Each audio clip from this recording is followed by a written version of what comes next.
Hey teachers, welcome back to my channel. My name is Miss Blessing and this is I Teach with Miss B. Have you ever felt like your class time just disappeared?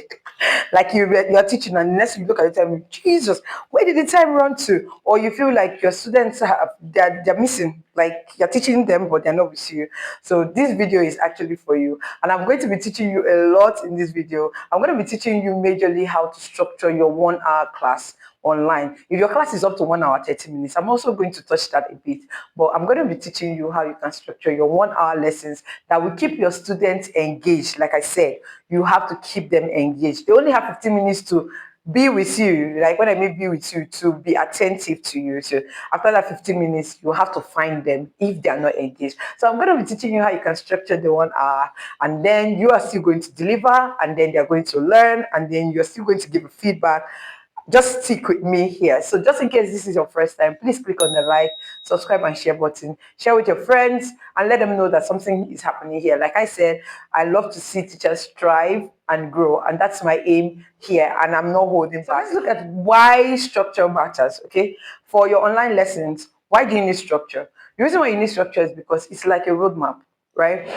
You want to be able to achieve your goals, and you want your student to learn in the process. So if your class is not structured, you will end up talking for a long time, and then the students are just looking at you, giving you the yes and no and the nods answers without being engaged. I usually tell teachers that there's no need for you to talk for a long time. You can do something different that even the child will be doing more of the talking, but they are even learning the more. Okay, let me give an example. For example, recently there was one new thing I learned, and I said doing a flipped classroom method. What I mean is, I will allow my students to teach me. I become the student, they become the teacher. It was fun. Trust me, it was really fun.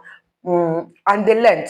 That's the funniest part, they learned. So we did like role play, and then I'll say, okay, today you're the teacher. I'm going to share my slide. You're the teacher, but you are going to read and then explain to me like I am 5. They'll be like, oh, really? Hey, let's go. And then there was even one of them that told me, let's change names. So that one became Mr. and put his name there. And then I removed the Miss from my name and just put my name. And it was really engaging. So as a tutor, you need to learn how to get their attention. Trust me, if you do something like that, your students will not sleep, or they will not be tired, or they will not tell you that they have headache. Because why? They're taking your role and they know that, oh, they're doing something that you usually do to them, and they are enjoying it as well, in as much as they're learning. Okay, so let's look at what we can do or how we can actually structure the one. So your 1 hour class should be divided into 6 parts. It could be more than 6, but majorly these are the parts that I structure my 1 hour lesson into.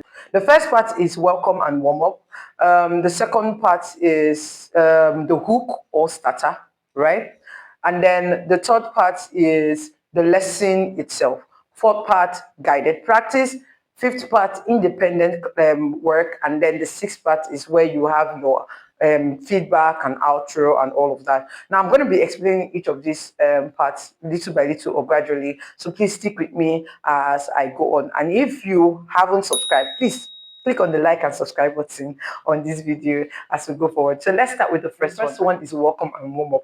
Now, when you log into your class, it's always advisable that you log in 5 minutes earlier before the time.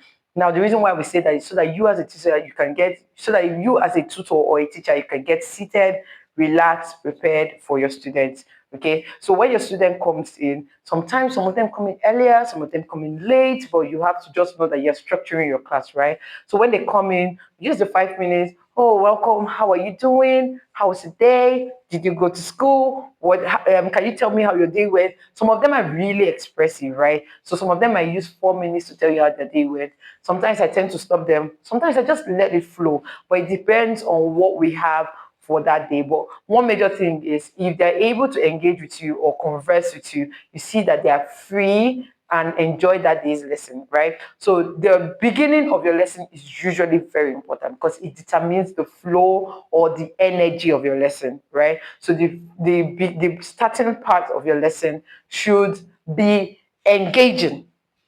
Okay, it should be something interesting. Sometimes, even apart from doing the hey, how are you doing and all of that, they could just come in, you're sharing your screen, and then you drop a puzzle and you have them think. So you send them a message in the chat, don't talk, just think about the puzzle on the screen and try to give me your answer. You have 2 minutes. And then they're reading it and then they're thinking of, oh, what could the answer be? What could the answer be? It's very interesting, trust me.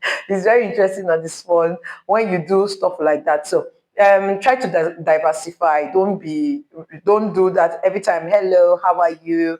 Your students will begin to feel like, oh, they know what you have in mind for them. But when you let them think, when you let them come in guessing, come on, I mean, class is quite interesting, right? So the 5 minutes, the first 5 minutes, use it for your welcome, use it for your warm up, just to get them involved in the next 5 minutes, or the yes, after the first 5 minutes where you have your welcome and warm up, the next 5 minutes is for your review and recap. What do I mean by review and what do I mean by recap? You must have done a previous lesson. Remember, our lessons or our topics are usually intertwined. Okay, you must have had a previous class with the child, and then you want to know if the child actually remembered what you guys have talked about, so you could do a review. You could ask questions to do the review or the recap. You could use games to do the review or the recap. But like I said, do not spend so much time here. The welcome, the review, the recap, everything should take like 10 minutes, right? You could use flashcards, you could use songs, whatever it is that you want them to use to remember what has been done in the previous lesson. Go ahead and talk about it. And then let them give you their answers as well, so you know that they understood what was taught in the previous lesson. Okay, now the next one, this is where you now, from the review and the recap, the third one we want to talk about now is where you have your main lesson. Now this your main lesson is 15 minutes. Remember, like I said, you only have 15 minutes window. This 15 minutes, use it to teach them and catch them. You don't have to finish everything that is in the curriculum or in your slide. Ensure that the bits that you're giving to them, portion sizes, they're able to understand it. They're able to relate with what you're saying. And again, I will always advise that you use real life experiences. Use relatable experiences that these children can understand that, oh, this thing happened, or it's like this, or it's like this. Physical experiences, right? For instance, if you're talking about nouns, let me use nouns as an example. You're talking about nouns. Can you tell me places you have been to? They begin to list places. Relatable examples. For instance, you're talking about fractions. Have you shared something with your sibling before? They tell you yes. What have you shared? They begin to list things. Okay, when you want to share an orange, what do? They'll tell you we divide. Exactly. So these are relatable experience. There's a little trick I do. I call it I do, we do, you do, right? So what is this? I give an example, they give me, then we do an example together, and then finally they give their own example. That way, the message or the lesson sticks to their brain, right? So I do, we do, you do. So if you do this, even as a math tutor, as an English tutor, trust me, whatever you're going to be teaching, the child is going to remember because the child was able to do it by themselves. So like I said, this window you have, your teaching window is 15 minutes. About is your guided practice. Yeah. So when you're done with your teaching and you've explained and all of that, you should have guided practice. In fact, I even used to say that after each class, there should be, after each slide rather, there should be guided practice. There should be guided practice after each slide. Why is this? Just to reinforce the learning. Okay, so the guided practice is more like you taking the children through what you have taught, and you guys are doing it together. You are asking questions, they're answering, and all of that. This is where they learn what is expected or to be done on their OneNote or on their independent tasks, right? The next 15 minutes is your independent or their independent practice. Now, their independent practice, by now you must, or by this time you must have uploaded their worksheet on the OneNote where they're going to be doing their tasks or where they're going to be doing their activities. You must have uploaded it on their OneNote, right?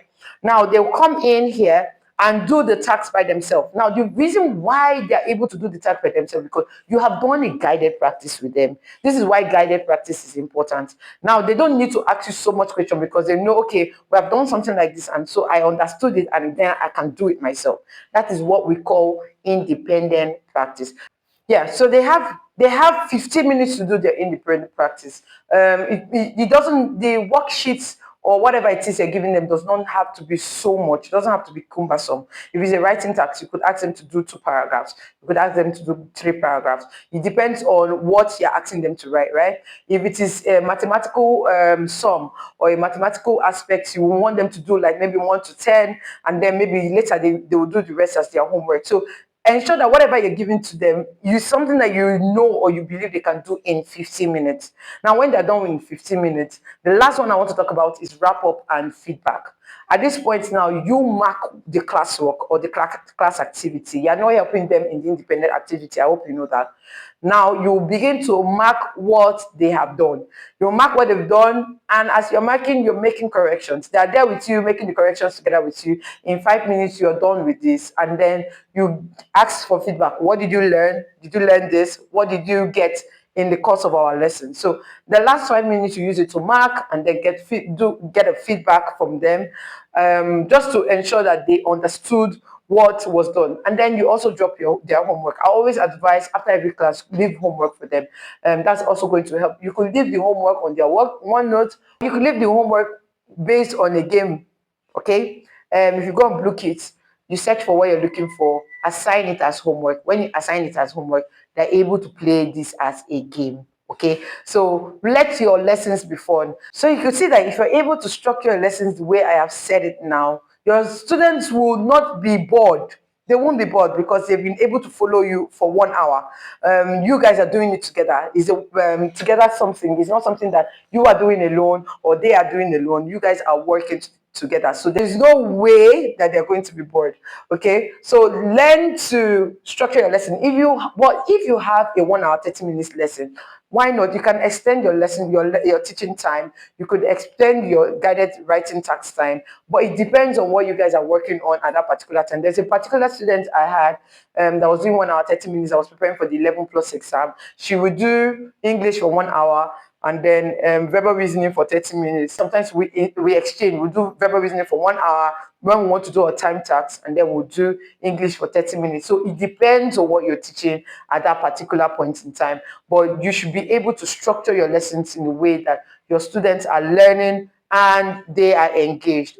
I trust you've been able to learn this trick, and let me know in the comment section if you're going to be trying it and if you've learned something new. And like I said, my November training is going to be coming up on the 8th. It's going to start on the 8th. It's going to be all through the month of November. We have 6 live classes.